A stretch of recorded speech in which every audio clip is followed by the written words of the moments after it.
Casey's General Stores Inc., NASDAQ.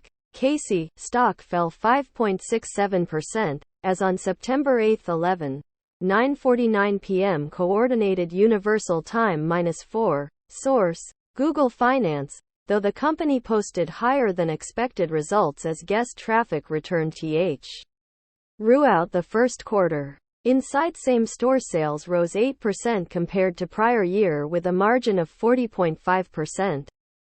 Inside same-store sales were driven by strong performance in packaged beverages, grocery items such as salty snacks and meat snacks, as well as a resurgence in pizza slices, driven in part by improved guest traffic.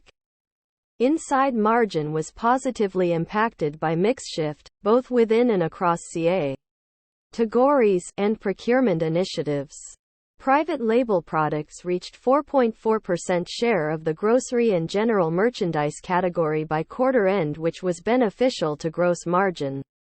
Total inside gross profit grew 16.7% to $463.5 million compared to the same period last year, due in part to the merchandise resets and strategic sourcing initiatives the company implemented earlier this calendar year. Fuel gallons increased 9% on a same-store basis compared to prior year with a fuel margin of 35.1 cents per gallon. Same-store gallons sold were positively affected by higher guest traffic from lapping COVID-19 restrictions that were in place a year ago. Total fuel gross profit increased 11.6% to $234.5 million compared to the same period last year, as the increased volume was offset by a lower fuel margin environment. The company sold $18.7 million in renewable fuel credits, RINs, in the first quarter, an increase of $15.3 million from the same quarter in the prior year.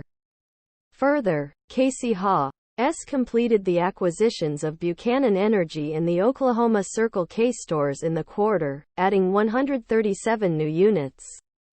Casey in the first quarter of FY21 has reported the adjusted earnings per share of $3.19, beating the analysts' estimates for the adjusted earnings per share of $2.83, according to the Zacks consensus estimate.